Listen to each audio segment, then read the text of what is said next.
সকালে ঘুম থেকে উঠেই বাসি গাজা, তারপর গন্ডার, জেব্রা, শূকর, সজারু, বানর, হনুমান, মূল কথা যেদিন যাকে পাবে সেদিন তাকেই শিকার করে খেয়ে ফেলবে। এটা এমন এক উপজাতি যে সকালে ঘুম থেকে উঠেই পুরুষ হোক কিংবা মহিলা গাজা লাগবেই। হাজ্জাবে উপজাতি। এরা মূলত তানজানিয়ার লেগ এয়াসের কাছে বাস করে। এই উপজাতিটি খাবার হিসাবে মধু, কন্দ, ফল এবং বিশেষ করে শুষ্ক মৌসুমে মাংস খায়। বানর, হরিণ, ছাগল, জেব্রা, গন্ডার, শূকর, সজারু সহ অন্যান্য প্রাণীর মাংস খেয়ে থাকে। এক কথায় যেদিন যে প্রাণী পাবে সেদিন সেই প্রাণীকেই শিকার করে খেয়ে ফেলবে।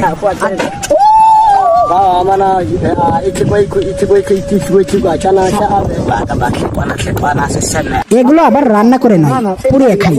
তবে কিছু খাবার তারা সিদ্ধ করেও খায়।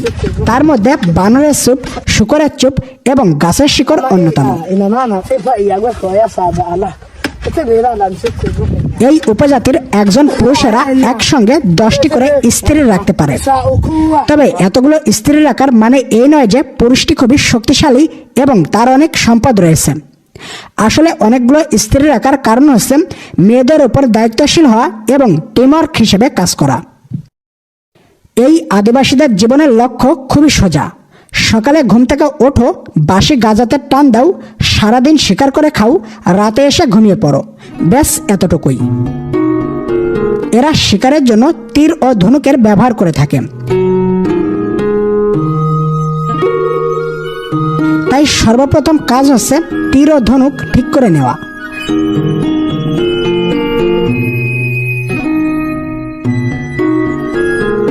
যেই সমস্ত তীরগুলা বাঁকা হয়ে থাকে সেগুলাকে আগুনের তাপ দিয়ে দাঁতের মাধ্যমে ঠিক এইভাবে সোজা করে নেই।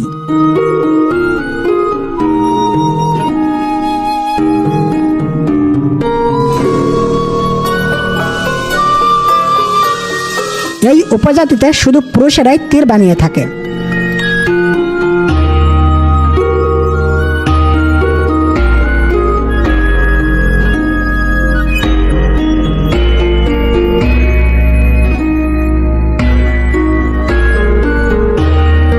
সবার তীর বানানো হয়ে গেলে এরপর তারা শিকারের জন্য প্রস্তুতি গ্রহণ করে। শিকারে বেরোনোর আগে সকলে এক জায়গায় গোল হয়ে বসে গাঁজা সেবন করে। তারা বিশেষ এক ধরনের গাঁজা সেবন করে থাকেন। তারা মনে করে থাকে গাঁজা খেয়ে শিকারে গেলে তাদের টার্গেট একেবারেই নিখুঁত হবে।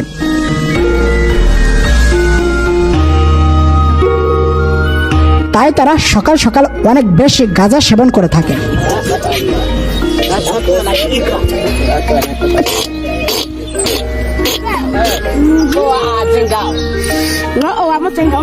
গাঁজা সেবন করা হয়ে গেলে তারা বেরিয়ে পড়ে শিকারের উদ্দেশ্যে। এরা দলবদ্ধ হয়ে একসঙ্গে শিকার করে।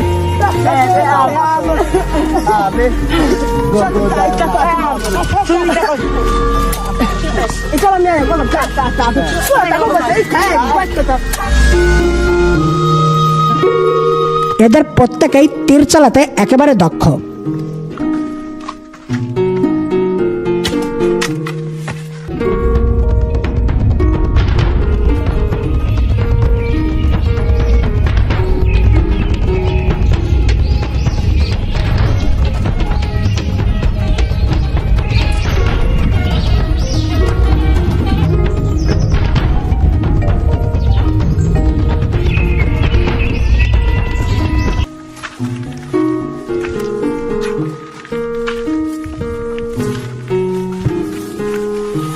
তারা কোনো শিকার দেখলেই সকলে একসঙ্গে তীর চালায়, যাতে একজনের নিশানা ভুল হলেও বাকিদের নিশানা ঠিক থাকে এবং শিকারটি যাতে পালিয়ে যেতে না পারে।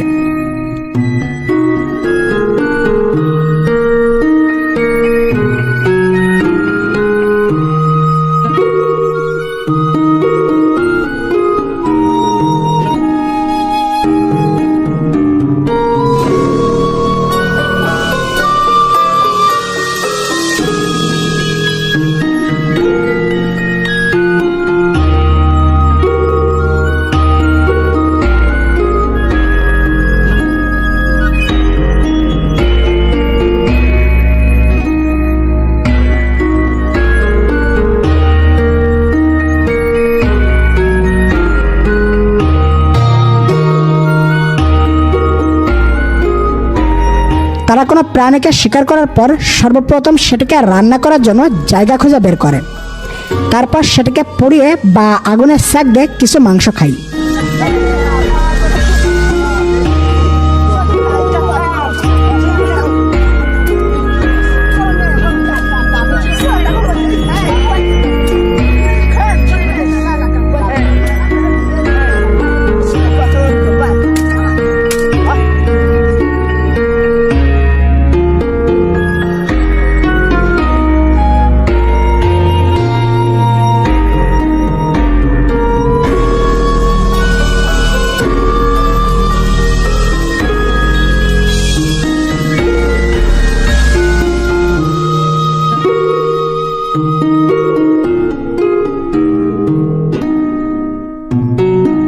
এবং বাকি অংশটুকু নিয়ে আসে তার পরিবার এবং গ্রামবাসীদের জন্য।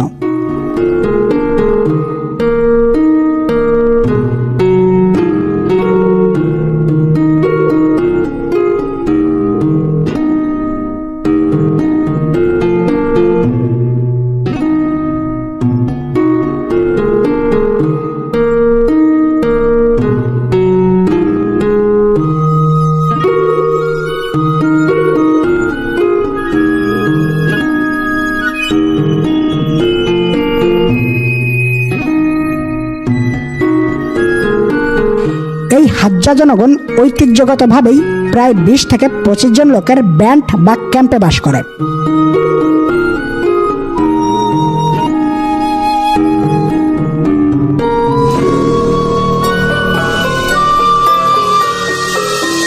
তাদের থাকার ঘর সাধারণত গাছের লতাপাতা এবং ঘাস দিয়ে তৈরি করে থাকে। রাতের বেলা প্রচণ্ড ঠান্ডা লাগলে ঘরের ভিতরে আগুন জ্বালিয়ে শরীর গরম করে থাকেন। এছাড়াও শিকার করা পশুর চামড়া সংরক্ষণ করে কাঁথা কম্বলের মতো ব্যবহার করে থাকেন। এই উপজাতিতে শুধু পুরুষেরাই শিকারে বের হয় না, মহিলারাও শিকারে বের হয়।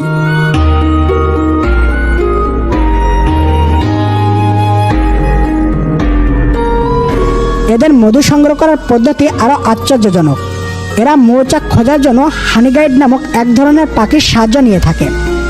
এই পাখিটি মৌচাকের কাছে গিয়ে শেষ বাজে সিগন্যাল দিতে থাকে।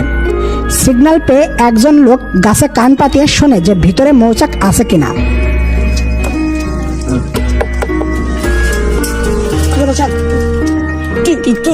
যখনই নিশ্চিত হয় যে ভিতরে মৌচাক আছে, তখনই একজন লোক আগুন জ্বালাতে শুরু করে আর বাকিরা গাছ কাটার কাজে লেগে পড়ে।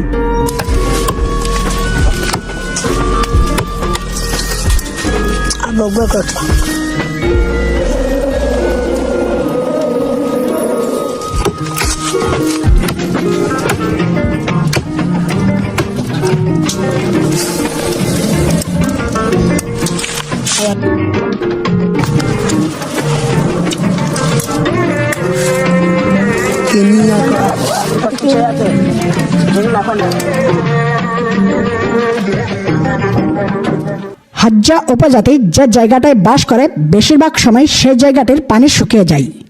বিশেষ করে গ্রীষ্মকালে যখন চারিদিকে খরা দেখা দেয়, তখন নদীর পানিও শুকিয়ে যায়। তখন তারা পানি পান করার জন্য মাটি খুঁড়তে শুরু করে।